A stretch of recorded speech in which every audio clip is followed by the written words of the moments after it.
Thank you very much for having me once again. And today, like I said, we'll be talking about goal setting with purpose. As teenagers, you are in the time of your life when you're trying to figure out who you are.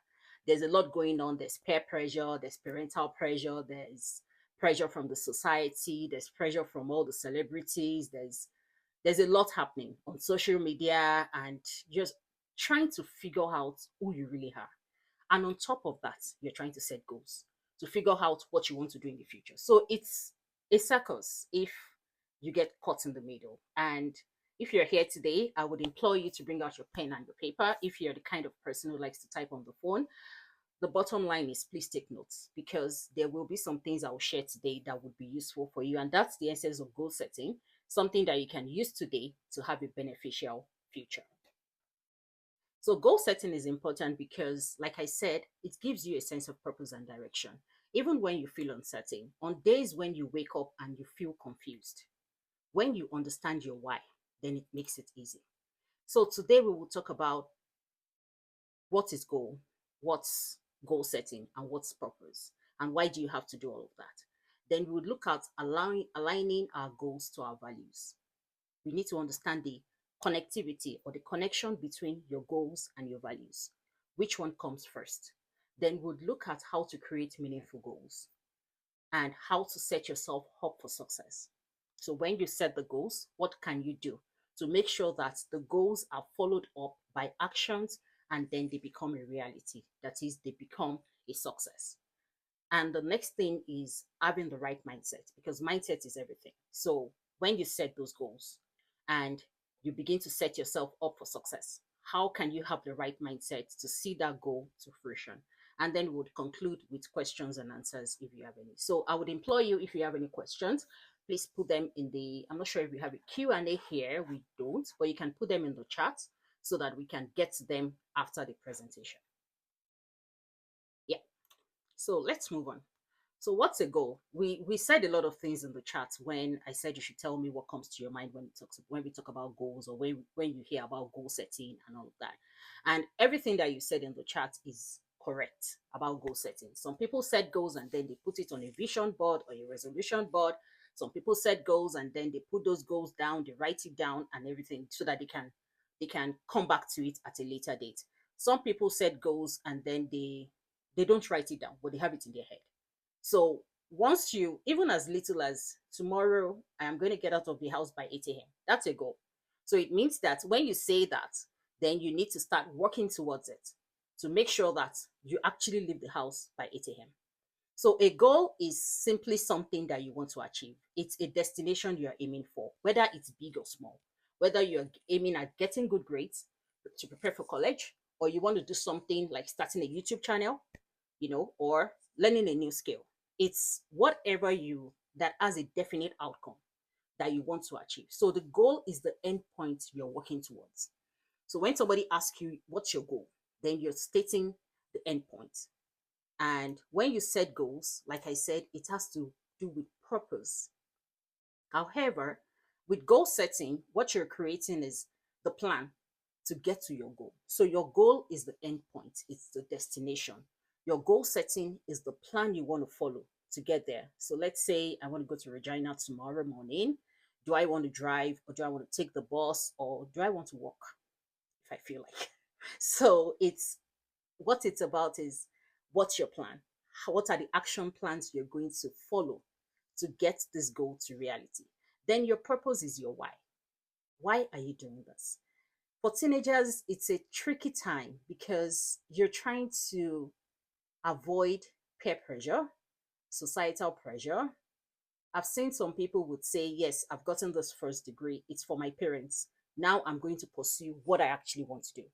So it's very easy to get caught in the loop of all the expectations that are tied around us as teenagers. So understanding the why is very important. And the why is what drives and motivates you. Whatever drives and motivates you is your why. And these are the things that will set you up for the future. So understanding that you are in the loop of that teenage conflict because you're trying to discover who you are, and it makes it tricky to Because even when you're trying to discover who you are, the person you think you are may not really be the person you are. So, in all of that, still trying to understand your purpose and know what you're working towards and having a clear why. It's a loop. So, today we are going to focus on how to set those goals that truly matter to you and how to align those goals to your values. So, we are going to also focus on how to work towards them. So, by understanding your purpose, you'll be able to cut through the noise and set goals that will drive you forward with confidence. How do you align your goals with your values? Before we do that, let's talk about what values are.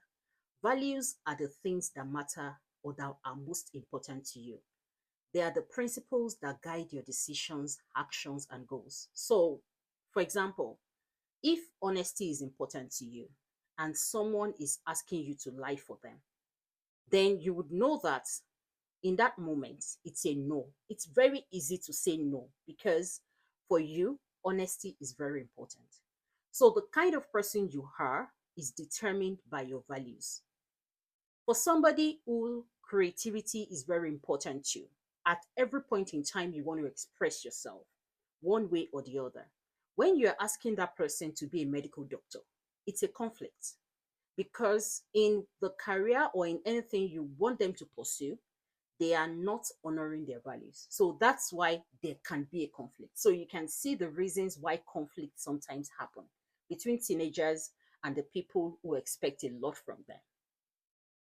So values are our core beliefs and they are what's more important to you.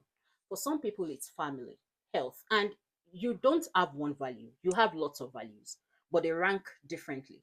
So for some, there are some values that are non-negotiable, and there are some values that, okay, maybe I can compromise here and there. So what's more important is knowing yourself and understanding what your values are. And values are very tricky because you might think that there are some values that you have, but they are being trusted on you because of the environment you're in, because of your upbringing, because of the things that, for example, we go to church every Sunday, but it doesn't mean that if you're alone, you go to church on Sunday, if that's not your value. And that's why our parents would try as much as possible to entrench those teachings in us so that when we are on our own, we can follow through, just like the Bible said, that train your child in the way you should go. Because when that child is old enough, it is those things you have taught them, it is those values they would hold on to. But if they don't buy into those values, then there's no way they are going to hold on to them. So you can begin to understand how what value is and how value determines your actions or the steps you take. So finding your purpose through values is essential because your purpose is connected to your values. And when you understand what's most important to you, you can align your goals with those values and then they give your goals meaning and direction. So, for example, if health or being healthy is one of your core values, your purpose might be to live a life of physical wellness. Maybe you can take courses that are related to, physical wellness, like kinesiology and the likes, and then you want to teach people that same thing because that's something you like. That's something you like to show or you like to portray as yourself. So, one, your values are your core beliefs, and then your goals are tied to your values because that gives you purpose.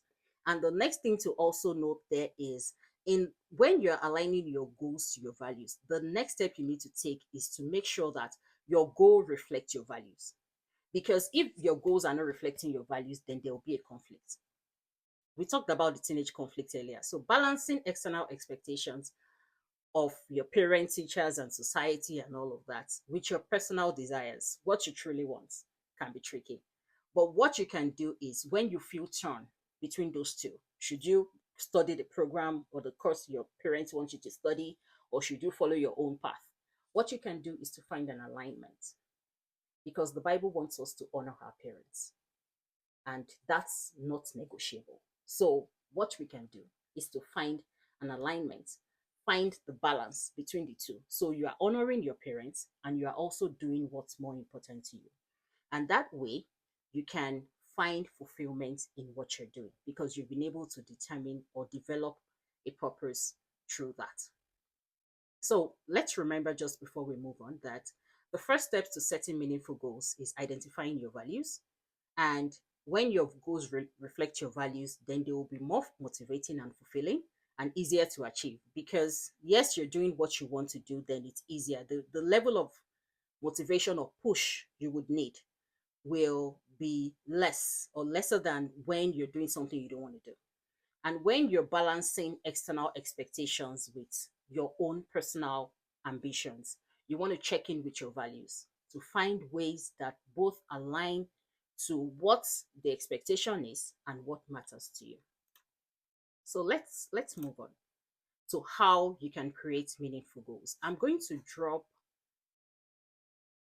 a document in the chat now that can help you, and just give me a moment to do that. Um,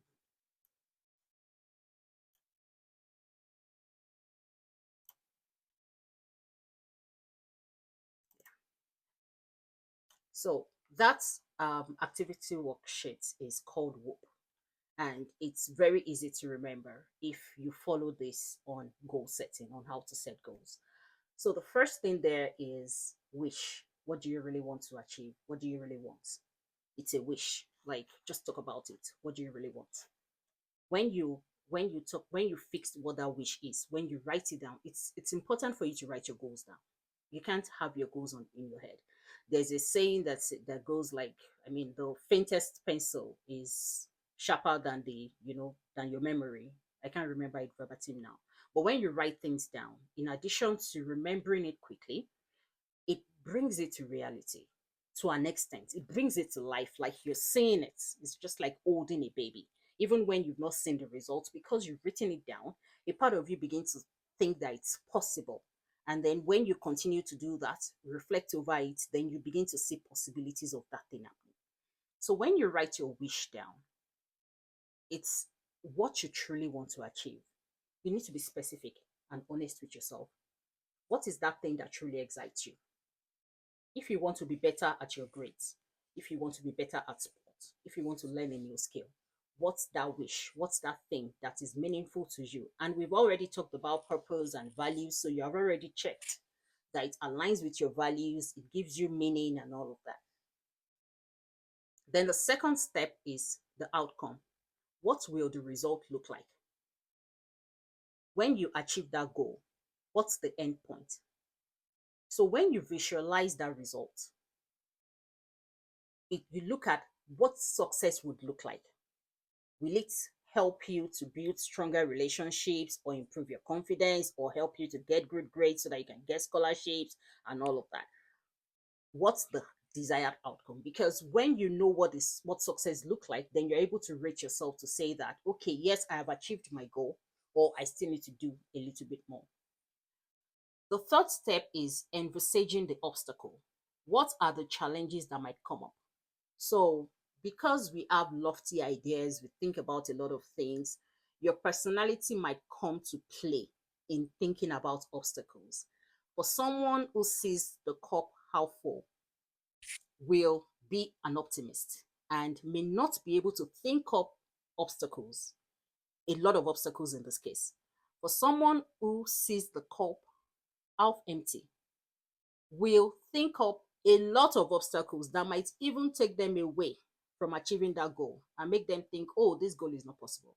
So, depending on the kind of person you are, that will determine the extent of the kind of challenges that you're going to think of. However, it's important to be realistic. So, what's the probability of this challenge happening? So you want to focus your attention on the things that have higher probability or the challenges that have higher probability so that you can begin to look at the potential solutions and have those written down. So for example, you want to study to improve your grades. Your goal is to improve your grades in the next 3 months, and you are always on your phone all the time when you're done with school, then you know that having that phone at that point in time, at every time, is an obstacle to making sure that you spend more time to reading. So you want to limit the time you spend on the phone. So it's important to think of the obstacles, but also be realistic about it. That what's the probability of this challenge coming up? And for it to stop me from achieving your goal so that you can prepare yourself ahead of that. Then the last step is plan. And that's where the goal setting is. Everything we have talked about is also goal setting. But for whatever you want to do, you need to have an action plan, a step by step action plan for achieving your goals. And this is the strategy that you're going to follow to achieve whatever goal that you're putting together. So when you put all this together, it's called WHOOP, and you can apply it to any area of your life. I put a link down there. It's where I got this PDF document from. And I attached some examples also on the second page so that it's more understandable to use. And when you use this, you can use it for anything, whether it's a goal, very short-term goal, whether it's a long-term goal, you can use it for anything. So moving on, let's talk about briefly how to set yourself up for success. It's important that when you set a goal, you are also disciplined about it. There's no two way about it. If you want to achieve something, then you have to be disciplined and you need to stay committed. A lot of us, hold our words in high esteem, but we hold the words we say to other people in higher esteem than the ones we say to ourselves.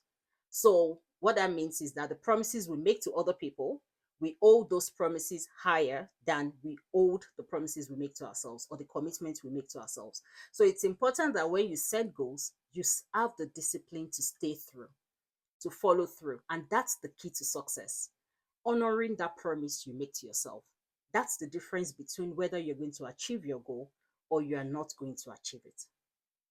And one of the reasons why goals fail is lack of discipline, not having clear goals, not putting in place plan or support. For some of us, for some goals we set, we need to let our family, immediate family members know so that they can support us in achieving those goals. Because God did not create us to be an island or to be by ourselves. We need other people. Another way to set yourself up for success is to have a mentor. So I see that it's common for people to, okay, it's time and I'm almost done. So I see that it's common for people to want to have role models than mentor. It's good to have a role model. However, the role model you have does not know that you see them as a role model. So it's a distant relationship. It's like having a long distance relationship. And the person you think you have this relationship with do not even know that you have a relationship with them. But when you have a mentor knows that you're looking up to them. And for someone to be your mentor, it means that that person has gone on that journey ahead of you. So whatever you want to have a mentor in, and you can have a mentor in any area of your life. And it does not have to be just one person. So whoever that needs to be your mentor, that wants to be your mentor, should have gone on that journey ahead of you. And the person is willing enough to tutor you and take you through that journey that you're going on, because they will be sharing their life experiences, they'll be giving you specific advice and even challenge you to push through difficult moments. And that's why it's better to have a mentor than a role model, because the role model is distant and they don't even know that you're looking up to them, because it's designed to be a long distance relationship, if you can think of it that way. So let's talk briefly about having the right mindset when it comes to goal setting. There are two basic types of mindset that can affect how you achieve your goals. The first one is the performance mindset, which is when you focus on the outcome or results. And one is not bad over the other. It's just that you need to know the kind of mindset you have for the specific goal you are working on. So for example, if you want to pass, you have a test coming up and you want to pass your test, then you want to read more than you've been reading and work towards that. For that, you're focusing on getting a high grade or a high pass mark on your test. That's, you can have a performance mindset towards. But when it comes to mastery mindset, it has to do with improvement over time, growth over time. So that way, you're building the discipline, you're building that patience to make sure that you achieve your goals without putting yourself under much pressure. Because in that, you're not focusing only on the results, you're focusing on the journey, you're focusing on the process. And because of that, you're making mistakes, but you're learning from them as you go on the journey and you're progressing there. So it's very important to have the right mindset to any specific goal you're working on. So if you're working on a very short term goal, like you're preparing for a test and all of that, then you want to have a performance mindset. But when you're talking about something that is long term, like growth, development, learning a new language, you want to go to a specific college, you want to, be on the honor roll, that's not going to be just by passing one term exam or one semester exam. It's something that you have to build up over time. Then the mastery mindset would help you, because when things get tough, you will be able to continue and follow through, because that's what would keep you going. Because when you have a mastery mindset, you see failure, or when things don't go the way you plan, you see it as a learning opportunity and to remain committed. So that helps you to focus your effort on, even when things are not going well, you know you're learning, and then you can regroup and continue, so you don't give up when it's not even time to give up. So, in conclusion, purpose is the foundation of meaningful goals. Whatever your goals are, it has to be tied to your why. So, when you ask yourself why, you'll be able to determine whether you're bowing to peer pressure or you're following another person's goals. I remember when I was going into senior secondary school, and I would find some people going into commercial class because their friends are going there and all of that. So, understanding your why would help you to make sure that you're following the right path that God has prepared for you. Understanding that your purpose is tied to God's purpose. Knowing yourself as a unique human being filled with potential that God has deposited in you, and aligning that to your values would help you to set the right goals. And having the right mindset would help you to follow through, so that you can have the power to achieve your goals one step at a time.